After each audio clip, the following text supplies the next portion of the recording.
परंतु विश्वामित्र जी के प्रभाव से सशरीर स्वर्ग चले गए। जब देवताओं ने देखा अनाधिकारी तप के बल से स्वर्ग भेजा गया, तो वहां से ढकेल दिया और वे नीचे को सिर किए हुए गिर पड़े। परंतु शौभरी जी एक बार यमुना जल में डुबकी लगाकर तपस्या कर रहे थे, जल को स्तंभित करके। देख लो, ऐसे ऐसे महात्माओं को माया आकर्षित कर लेती है। अपने लोग तो एक डुबकी लगा के 1 मिनट भी नहीं रुक सकते, वो समाधि लगा लेते थे। जल को स्तंभित कर दिया और थल की तरह बैठे समाधिस्थ। महाराज शौभरी जी ने देखा कि एक मत्स्य मछली से क्रीड़ा कर रहा है, मैथुन। उनके हृदय में आया कि ये मैथुन में तो सुख है, तभी तो एक छोटा सा जीव इतना आनंदित हो रहा है, तो मुझे ये सुख चाहिए। अब महान तपस्या के धनी शौभरी जी के मन में विवाह करने की इच्छा जग उठी। सीधे राजा मानधाता के पास गए। महल में 50 राजकुमारियां थी। कहा कि एक भिक्षा में मुझे दो, मैं ब्याह करूंगा। अब बड़ी समस्या, शरीर से गंध आ रही मछली जैसी, जल में समाधिस्थ, हड्डी हड्डी दिखाई दे रही, कौन राजकुमारी इनको पसंद करेगी? तो राजा ने कहा कि ब्राह्मण आपको जो कन्या पसंद कर ले उसे स्वीकार कर लो।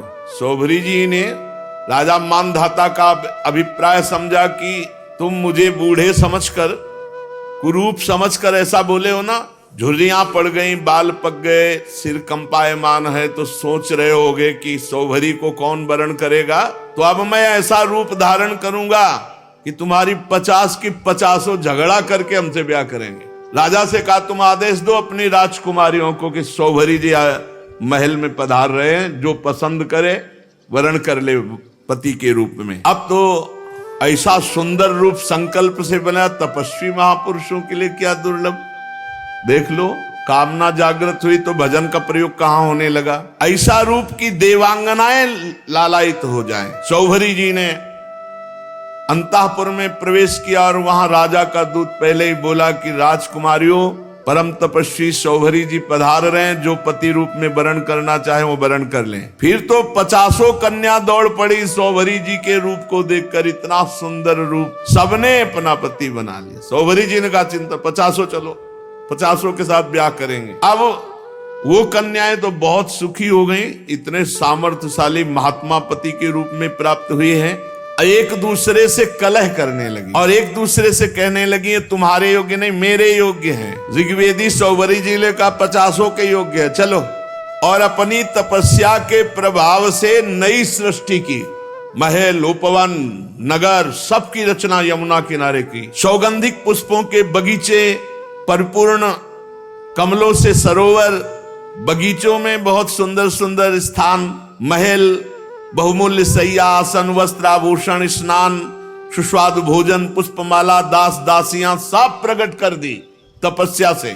जैसे राजा की बिरुदावली का बखान करते सूतमागध बद्दीजन, वैसे ही पूरा सब वैभव।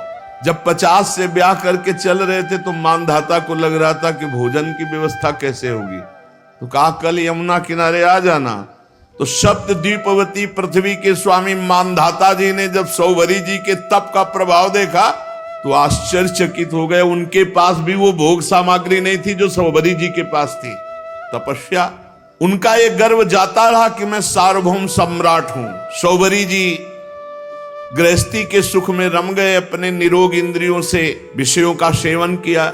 पर विषय सेवन से कभी काम तृप्ति थोड़ी होती, जैसे घी की बूंदों से आग तो और लपट बढ़ती है, ऐसे ही उनका असंतोष बढ़ा भोगों का। 50 राजकुमारियां, वैभव, सब सुख। ऋग्वेदाचार्य शौभरी जी एक दिन यमुना जी के तट पर बैठे और विचार किया कि अरे एक क्षण का कुसंग, मछली के एक क्षण के कुसंग से मेरी ये स्थिति हो गई कि मैंने सारी तपस्या खो दी केवल भोगों के लिए। अरे मैं तो बड़ा तपस्वी संयमी था, ये मुझसे चूक कैसे हो गई? ये मेरा अधा पतन तो देखो। मैं दीर्घ काल से अपने ब्रह्म तेज को अक्षुण्ण रख रहा था, परंतु जल के भीतर विहार करती हुई एक मछली के संसर्ग से मेरा ब्रह्म तेज नष्ट हो गया। अतः देखो, मैं पहले एकांत में अकेले तपस्या में संलग्न था, फिर मछली का मैथुन देखा। मोबाइल में गलत दृश्य देखने वाले कैसे संभल सकते हैं? जब मछली की क्रीड़ा देखकर एक महात्मा 50 ब्याह करता है, तो तुम मनुष्य की क्रीड़ा देखोगे सर्च करके, गंदी गंदी बातें देखोगे, इधर उधर की नाटक नौटंकी देखोगे, तुम भजन करोगे? ये बहुत बड़ी कलयुग की कुचाल है मोबाइल। इसलिए मैं पहले एकांत में अकेले तपस्या में संलग्न था। मछली की मैथुन क्रीड़ा देखकर 50 विवाह किए, फिर संतान से 5000 हो गई। कहां अकेला और कहां 5000 के बीच में। विषयों में सत्य बुद्धि होने से माया ने मेरी बुद्धि का हरण कर लिया। अब तो लोक परलोक की इतनी कामनाएं, मैं पार नहीं पा रहा। कहां अकेला भगवत चिंतन कर रहे थे, कहां 50 पत्नी, फिर 5000 संतान, फिर उनके ब्याह बर, फिर उनकी, कहां मैं फंस गया। ऐसा ज्ञान होने पर तत्काल विरक्त हुए और सन्यास पुनः लिया और वन को चले गए। अपने पति को ही सर्वस्व मानने वाली उन पत्नियों ने एकांत वन में भगवत चिंतन करते हुए शरीर छोड़ा। और सौभरी जी ने बड़ी घोर तपस्या की, शरीर को सुखा दिया और परमात्मा में लीन कर दिया। परीक्षित, जैसे ज्वालाएं अग्नि की शांत हो जाती हैं, वैसे ही उनकी 50 पत्नियां सौभरी जी के चरण चिंतन करके उत्तम गति को प्राप्त हुई, भगवद आराधना करके उत्तम गति को प्राप्त हुई। तो सौभरी जी के पावन चरित्र से ये शिक्षा लेनी चाहिए कि किसी भी जीव को मैथुन करते हुए कदापि नहीं देखना चाहिए। एक बार दृष्टि जाए, दोबारा दृष्टि ना जाए, उसका चिंतन ना होने पावे, नहीं तो साधक के मन में स्फुरना, फिर संकल्प और फिर क्रिया। इसलिए स्फुरना में ही रौंद दो। इतना नाम उच्च कोटि से जपने लोगों की स्फुरना ही समाप्त हो जाए, संकल्प बनने ही ना पावे। श्री सुखदेव जी महाराज कहते, परीक्षित, मैं वर्णन कर चुका हूं कि मानधाता के पुत्रों में सबसे श्रेष्ठ अम्बरीश जी थे। उनके दादा युवनाश्व ने उन्हें पुत्र रूप में स्वीकार कर लिया। उनका पुत्र युवनाश्व का हारित मानधाता के वंश में 3 अवान्तर गोत्रों के प्रवर्तक हुए। नागों ने अपनी बहन नर्मदा का विवाह पुरुकुत्स से कर दिया।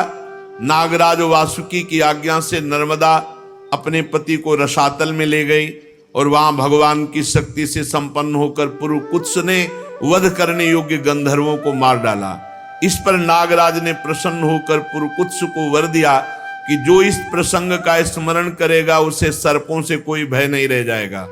राजा पुरुकुत्स का पुत्र त्रिशदस्य था, उसके पुत्र हुए अनरण्य, अनरण्य के हर्यश्व, उसके अरुण और अरुण के त्रिबंधन, त्रिबंधन के पुत्र सत्यव्रत हुए। यही सत्यव्रत त्रिशंकु के नाम से विख्यात हुए। यद्यपि त्रिशंकु अपने पिता और गुरु के शाप से चांडाल हो गए थे, परंतु विश्वामित्र जी के प्रभाव से सशरीर स्वर्ग चले गए। जब देवताओं ने देखा अनाधिकारी तप के बल से स्वर्ग भेजा गया, तो वहां से ढकेल दिया और वे नीचे को सिर किए हुए गिर पड़े।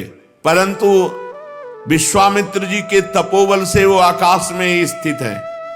न स्वर्ग मिला, न ये लोग बीच में टंगे हुए हैं। त्रिशंकु जी वे अब भी आकाश में लटके हुए हैं। त्रिशंकु के पुत्र थे हरिश्चंद्र जी। उनके लिए विश्वामित्र और वशिष्ठ एक दूसरे को शाप देकर पक्षी हो गए और बहुत वर्षों तक लड़ते रहे। हरिश्चंद्र के कोई संतान न थी, इससे वो बहुत उदास रहा करते थे। नारद जी के उपदेश से वे वरुण देवता की शरण में गए, उनसे प्रार्थना की कि प्रभु मुझे पुत्र प्राप्त हो। महाराज, मेरे वीर पुत्र होगा तो मैं उसी से आपका यजन करूंगा। वरुण देवता ने कहा ठीक है। तब वरुण की कृपा से हरिश्चंद्र के रोहित नाम का पुत्र हुआ। पुत्र होते ही वरुण ने आकर कहा, हरिश्चंद्र तुम्हें पुत्र प्राप्त हो गया, अब इसके द्वारा मेरा यज्ञ करो। हरिश्चंद्र ने कहा, जब आपका ये रोहित 10 दिन से अधिक का हो जाएगा तब यज्ञ योग्य होगा। 10 दिन बीतने पर वरुण जी ने आकर के आप मेरा यज्ञ करो। हरिश्चंद्र जी ने कहा, जब आपका ये रोहित मुंह में दांत निकल आएंगे तब यज्ञ के योग्य होगा। दांत उगाने पर वरुण देवता ने कहा, अब तो दांत निकल आए, मेरा यज्ञ करो। हरिश्चंद्र ने कहा, जब इसके दूध के दांत गिर जाएंगे तब ये यज्ञ के योग होगा। जब दूध के दांत गिर गए तो वरुण देवता ने कहा, अब तो मेरा यज्ञ करो। हरिश्चंद्र ने कहा, जब दोबारा दांत आ जाएंगे तब ये यज्ञ के योग्य होगा। दांतों के उगाने पर वरुण ने कहा, मेरा यज्ञ करो। हरिश्चंद्र ने कहा, महाराज क्षत्रिय राजकुमार तब यज्ञ के योग्य होता है जब वो कवच धारण करने लगे। राजा हरिश्चंद्र पुत्र के प्रेम से ऐसा टालते रहे। उनका हृदय पुत्र प्रेम में जकड़ा हुआ था। जो जो समय बताते वरुण देवता उसी की बाट देखते।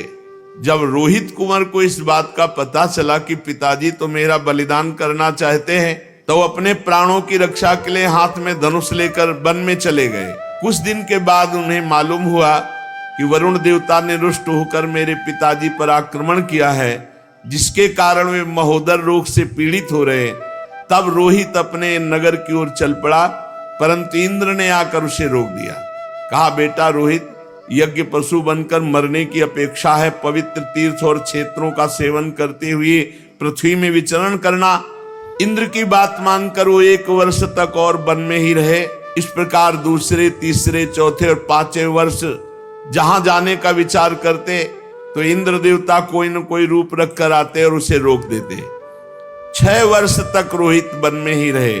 7वें वर्ष जब वो अपने नगर को लौटने लगे तो उसने अजीगर्त से उनके मंझले पुत्र शुनासेप को मोल ले लिया और उसे यज्ञ पशु बनाने के लिए अपने पिता को सौंपकर उनके चरणों में नमस्कार किया। तब परम यशस्वी श्रेष्ठ चरित्र वाले राजा हरिश्चंद्र ने महोदर रोग से छूटकर पुरुषमेध यज्ञ के द्वारा वरुण आदि देवताओं का यजन किया। उस यज्ञ में विश्वामित्र जी होता हुए, परम संयमी जमदग्नि जी ने अध्वर्यु का काम किया, वशिष्ठ जी ब्रह्मा बने, अयास्य मुनि सामगान करने वाले उद्गाता बने। उस समय इंद्र ने प्रसन्न होकर हरिश्चंद्र को एक सोने का रथ दिया। आगे चलकर मैं शुनासेप का महात्मा वर्णन करूंगा। हरिश्चंद्र को अपनी पत्नी के साथ सत्य में दृढ़ता पूर्वक स्थित देकर विश्वामित्र जी बहुत प्रसन्न हुए। विश्वामित्र जी ने बड़ी कठोर परीक्षा ली हरिश्चंद्र जी। एक दिन महाराज हरिश्चंद्र जी अपने राज्य के वन में भ्रमण कर रहे थे तो आवाज आई कुछ स्त्रियों की, रक्षा करो, रक्षा करो। महाराज हरिश्चंद्र ने विचार किया कि हमारे राज्य में कोई व्यभिचारी तो है नहीं जो ऐसा कर सके। उनके राज्य में कोई ऐसा नहीं था। बहुत कठोर शासन हरिश्चंद्र जी का। ये अयोध्या के चक्रवर्ती सम्राट थे, धर्मात्मा, प्रजापालक, दानवीर, भगवत भक्त और धर्मनिष्ठा का ऐसा प्रभाव कि इनके राज्य में कोई किसी माता बहन की तरफ गंदी दृष्टि से भी नहीं देख सकता था। इसीलिए उनके राज्य में किसी की अकाल मृत्यु नहीं होती, किसी को रोग नहीं होता। पूर्ववासियों में बड़ी धर्म की रुचि थी। तो जब एक दिन जंगल में शिकार खेलने गए तो वहां कुछ स्त्रियां पुकार रही थी और कह रही थी, हमें बचाओ, हमें बचाओ।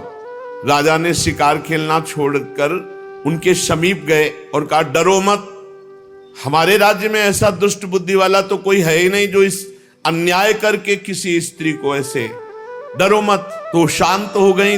पास में देखा विश्वामित्र जी खड़े थे और वो स्त्रियां और कोई नहीं थी, विद्याएं थी जो अपने तपोबल से समस्त विद्याओं को अधीन विश्वामित्र जी कर रहे थे। मूर्तिमती विद्या स्त्री होकर क्रंदन कर रही थी और विश्वामित्र जी उन्हें अधीन कर रहे थे। जब उन्होंने कहा ऐसा कोई दुष्ट बुद्धि वाला हमारे राज्य में है ही नहीं, कौन है जो तुम्हें सता रहा है? तो विश्वामित्र जी ने कहा, सता तो हम रहे तो दुष्ट बुद्धि के हम हुए। और भारी क्रोध आ गया। जो ही क्रोध आया सो तप में क्रोध आना हानि का विषय, विद्याएं सब अंतर ध्यान हो गई। विश्वामित्र जी ने कहा, इतना तप करने के बाद मैंने अपने क्रोध को संभाला था और विद्याओं को अधीन किया, तुमने मुक्त करा दिया, तुम बड़े दयालु हो। गुस्सा में कहा। हरिश्चंद्र जी ने हाथ जोड़कर विनय पूर्वक कहा, मुनि, मैं राज्य धर्म का पालन कर रहा हूं। राजा का कर्तव्य है, यदि कोई अनाथ, कोई शरणागत किसी भी तरह सताया जाता है तो उसकी रक्षा करना कर्तव्य है। अच्छा, तो फिर मेरी भी रक्षा करो, मेरी इच्छा अनुसार दान करो। राजा ने कहा, आदेश कीजिए। तो उनका, इस समय तुम्हारे पास क्या है? घोड़ा, खजाने की चाबी, दो। दान ले लिया और कहा, दक्षिणा में हमें प्रचुर स्वर्ण चाहिए। कहा, दिया। ठीक, चलो दक्षिणा दो। तो उनका खजाने तो पहुंचे। बोले, मिथ्यावादी, जब खजाने की चाबी दे दी तो खजाना तेरा कैसे? हाँ, ये बात तो है। और घोड़ा दे दिया तो जहां तक घोड़े की टाप गई सारा राज्य मेरा। बहुत दानी बनता है, बहुत उदार बनता है, विद्याओं की रक्षा करेगा तू। अब दे। तो उनका महाराज चिंता मत करो, हमारे राज्य में तो हमको कोई खरीदेगा नहीं, और वो राज्य अब आपका हो चुका है। इसलिए राजा ने विचार किया कि सभी शास्त्र पुराण कहते हैं काशीपुरी भगवान शंकर के त्रिशूल पर बसी है और उसके अधिपति देवाधिदेव महादेव हैं, अतः वो परम दिव्यपुरी में चल करके अपने आप को बेचना चाहिए, और जो बेचने से स्वर्ण मिले वो दक्षिणा में देना चाहिए। जो अभी चक्रवर्ती सम्राट थे, विश्वामित्र जी ने नंगे पैर निकाला राज्य से, और जाओ बिको और दक्षिणा दो। अब परम सुकुमारी रानी सेव्या, पुत्र रोहित काशी को चल पड़े। मार्ग में मुनि ने एक माया रची कि राजा रानी और रोहित तीनों को अत्यंत प्यास लगी, बहुत सुंदर जल की, मीठे जल की सृष्टि की, और आप बैठ गए ब्राह्मण के वेश में और कहा आओ पानी पी लो। बहुत आग्रह किया। राजा ने कहा मैंने मुनि को दान दिया है, दान की पूर्णता दक्षिणा से होती, जब तक दक्षिणा नहीं दे लूंगा पानी नहीं पीऊंगा। ऐसा कह के राजा आगे बढ़ गए। ब्राह्मण ने रानी और रोहित कुंवर से भी कहा कि जल पी लो। उन्होंने कहा नहीं, हम धर्मात्मा राजा की संतान हैं, हम उनकी पत्नी हैं, जब तक राजा अपनी दक्षिणा नहीं दे देते तब तक हम पानी नहीं पिएंगे। ब्राह्मण ने कहा झूठ, राजा तो जल पी गए, तुम लोग क्यों जल नहीं पियोगे? तो उन्होंने कहा कि वो परम स्वतंत्र हैं, वो पी सकते हैं, लेकिन जब तक वो मुझे आदेश नहीं करेंगे मैं नहीं पीऊंगा। और झूठ बोला था कि वो पी गए। विश्वामित्र जी ने परीक्षा ली थी, बड़े प्रसन्न हुए और कहा जाओ जिस कार्य के लिए जा रहे हो। 1 महीने की अवधि मांगी थी, 1 दिन शेष रह गया। अब यहां अयोध्या से काशी पैदल चल के जाना। विश्वामित्र जी ने कहा कि अगर तुमने हमारी दक्षिणा नहीं दी और समय पूरा हो गया तो मैं तुम्हें शाप दे दूंगा। आज का अंतिम दिन है। हरिश्चंद्र ने मुनि को प्रणाम किया और कहा अभी आधा दिन शेष है, अभी आप कुछ मत बोलिएगा, प्रयास करते हैं कोई मुझे खरीद ले। आपने इतने दिन प्रतीक्षा की और कर लीजिए, आधा दिन की ही तो बात है। मुनि अंतर्धान हो गए। राजा ने अपने बेचने का निश्चय करके पुकारा। साध्वी रानी ने कहा महाराज अगर आप बिक जाएंगे तो मैं और पुत्र। तो उन्होंने कहा देखो धर्म के लिए सब कुछ बलिदान है, अगर पूरी दक्षिणा नहीं पड़ी तो आपको भी बेच दूंगा, पुत्र को भी बेच दूंगा, अपने आप को बेच दूंगा। पति की ऐसी अवस्था देख करके रानी बहुत अंदर से विकल हुई। उधर विश्वामित्र जी की कड़ी चेतावना, तो चित्त में दुख है और गदगद कंठ से पुकार कोई मुझे खरीद ले। तो एक वृद्ध ब्राह्मणी के वेश में 500 स्वर्ण मुद्राएं देकर के रानी को खरीदा। रानी ने उस ब्राह्मणी से प्रार्थना की कि यथाशक्ति मैं घर की पूरी सेवा करूंगी, कभी इंकार नहीं करूंगी। मेरी 3 बातें आपको माननी होंगी। मैं कभी किसी पुरुष से संभाषण नहीं करूंगी, एकांत में नहीं मिलूंगी, किसी का जूठा नहीं खाऊंगी, और सेवा के अतिरिक्त मैं एकांतवास करूंगी, मेरे समीप कोई नहीं आना चाहिए। स्वीकार कर लिया। अब राजा के सामने ही रानी बिक गई। अब पुत्र को अंचल पकड़कर मां के संग जाते देख करके पहले तो बहुत हटाया, जब नहीं हटा तब कुछ स्वर्ण मुद्राएं देकर पुत्र को भी साथ में खरीद लिया। राजा अत्यंत दुख से व्यथित कि कहां राजकुमार और महारानी कैसे रहती थी, आज बिक करके सेवा में। विश्वामित्र जी आधम के राजा ने प्राप्त धन कि हमने पुत्र और पत्नी बेच दिया, ये लीजिए। तो उनका शेष पूरा कौन करेगा? कहा महाराज अभी मैं हूं ना, मैं अपने को आवाज लगाता हूं, कोई ना कोई मिल ही जाएगा। तो उसी समय चांडाल खरीदने के लिए उपस्थित हुआ। विश्वामित्र जी की पूरी दक्षिणा दी। जब राजा को पता चला खरीदने वाला मेरे को चांडाल है, तो उन्होंने कहा विश्वामित्र जी आपकी शाप की अग्नि से जलकर मरना ठीक है, लेकिन इस चांडाल की अधीनता मैं स्वीकार नहीं कर सकता। विश्वामित्र जी समय खत्म हो रहा है, मुझे दक्षिणा चाहिए थी, वो मिल गई, अब तुमको चांडाल के अधीन होके रहना पड़ेगा। अब तो उसकी इच्छानुसार बनकर के दास सेवा करनी होगी। विश्वामित्र जी ने कहा 1 अरब स्वर्ण मुद्रा दी है, हरिश्चंद्र तुम्हारे को खरीद लिया इस चांडाल ने। बड़ी विडंबना, चक्रवर्ती सम्राट चांडाल के अधीन। उन्होंने कहा स्मशान में पहरा दो। रात्रि में स्मशान के पहरा में काम में लगा दिया। अब और दिन रात लाठी लिए हुए मरघट में सौदा करने वालों से कर वसूल करते।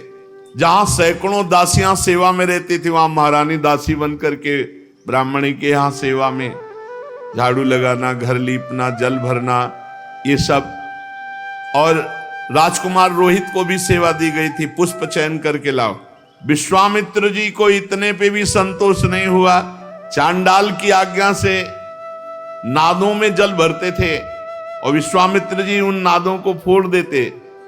जब जल बह जाता तो चांडाल आकर बहुत तिरस्कार करता हरिश्चंद्र का, हाथ जोड़े सर झुकाए खड़े रहते हरिश्चंद्र। एक दिन पुष्प चयन करने के लिए संध्या के समय राजकुमार रोहित गया तो वहां सर्प ने डस लिया। तत्काल प्राणांत हो गया बालक का। अब महारानी जिस पुत्र का मुख देखकर जीवित थी, वह पुत्र विधाता ने छीन लिया। दुख पे अपार दुख। रात्रि का घोर अंधकार, आकाश में मेघ आच्छन्न है। अकेली पुत्र के शव को लोग लेकर रोती हुई जा रही हैं। वहां कोई साथ नहीं, कोई ब्राह्मणी साथ नहीं रहा। श्मशान में पहुंची। हरिश्चंद्र जी ने देखा, रे ये हालत हमारी पत्नी की धर्म के लिए, लेकिन मैं जब भिक्षु का हूं तो अपने धर्म से नहीं हटूंगा। रानी विवश में ही रात में सौ लेकर श्मशान जब गई तो वहां बहुत जोर के रोती हुई हरिश्चंद्र से कहा कि तुम्हारा पुत्र पधार गया है, सर्प ने काट लिया है। हरिश्चंद्र बोले, श्मशान के स्वामी का पहले कर दो, फिर आपके लिए बिक गई हूं, आपके लिए बिकी हूं पुत्र के सहित। तो पुत्र पधार गया है, हमसे कह रहे हो कर दो। कहां से दूं, क्या है हमारे पास? अयोध्या नरेश चक्रवर्ती सम्राट महाराज हरिश्चंद्र वज्रपात मानो हो गया हो, लेकिन हिले नहीं, अपने धर्म में रहे। उन्होंने कहा कि तुम कल्पना भी नहीं कर सकती हो कि हरिश्चंद्र का हृदय इस समय कैसा है। देवी, आज्ञा का पालन अपने स्वामी को कर दिए बिना यहां हम सौदाह या प्रवाह नहीं होने देंगे। तुम अपने धर्म का पालन करो और मैं अपने धर्म का पालन करूंगा। देखो, तुम तनिक भी डिगना नहीं। भारी से भारी संकट आने पर भी तुम अपने धर्म में स्थित रहना, धर्म तुम्हारी रक्षा कर लेगा। सौ ढकने के लिए कोई वस्त्र तो था नहीं, तो अपने जो शरीर में वस्त्र था उसके पहला ही टुकड़ा करके लपेट कर लाई थी। पतिव्रता ने दूसरा उसी कपड़े का जैसा हिस्सा फाड़ा और कहा कि ये कर के रूप में ले लो। जे ही उन्होंने लिया तो विश्वामित्र जी प्रकट हुए और कहा, आपने वो करके दिखाया। कोई मैं एक महात्मा के वचनों का पालन करने के लिए या धर्म के पालन के लिए इस तरह अपने जीवन को, राज्य को, परिवार को, उसी समय जो चांडाल ने खरीदा था वो प्रकट हुए और कहा, जानते हो मैं मूर्तिमान धर्म हूं, तुम्हें दास कौन बना सकता है? जो धर्मात्मा पुरुष है उसको किसी की त्रिभुवन में ताकत नहीं कि उसे दास बना सके। साक्षात धर्म, साक्षात धर्म ने ही चांडाल रूप होकर के खरीदा था। साक्षात अंबा अन्नपूर्णा ने ही, जो ब्राह्मणी के वेश में थी, वो कुंवर को और रानी को खरीदा था। देवराज इंद्र ने अमृत की वर्षा की, रोहित कुंवर जीवित हो गए। विश्वामित्र जी ने कहा, ये अपनी चाबी पकड़ो और ये लगाम घोड़े, जाओ तुम्हारी जय हो, तुम माया पर विजय प्राप्त कर चुके हो। देवराज ने कहा कि अब तुम्हें मृत्युलोक का राज्य करने की जरूरत नहीं, सशरीर स्वर्ग की यात्रा करो। हरिश्चंद्र ने कहा, नहीं, मर्यादा है, धर्म कहता है तो पहले यहां हम तप के द्वारा शरीर छोड़ेंगे, फिर जो भगवान गति देंगे। अयोध्या में पुनः महाराज हरिश्चंद्र जी आए। प्रजा जय जयकार करती हुई बहुत सुख में निमग्न हुई। सत्यात् परो धर्मः, सत्य से बढ़कर कोई परम धर्म नहीं। और जो धर्म का पालन करने के लिए कष्ट सहता है उसकी सदैव विजय होती है। ऐसे महाराज त्रिशंकु के पुत्र हरिश्चंद्र जी। राधा वल्लभ श्री हरिवंश अगर आप अंत तक देख रहे हैं तो धन्यवाद। जितने भी लोग देख रहे हैं लाइक शेयर सब्सक्राइब जरूर कीजिए। अगर आपको ये दिव्य तथा देवी भागवतिक लीला में संतों के और भक्तों के चरित्र पसंद आते हैं तो लाइक शेयर सब्सक्राइब करके कमेंट में राधे राधे जरूर लिखे। सभी लोगों को राधे राधे। जिनका यश सत्य के लिए विस्तार को प्राप्त हुआ, शेष चर्चा आगे। श्री राधा वल्लभ लाल की।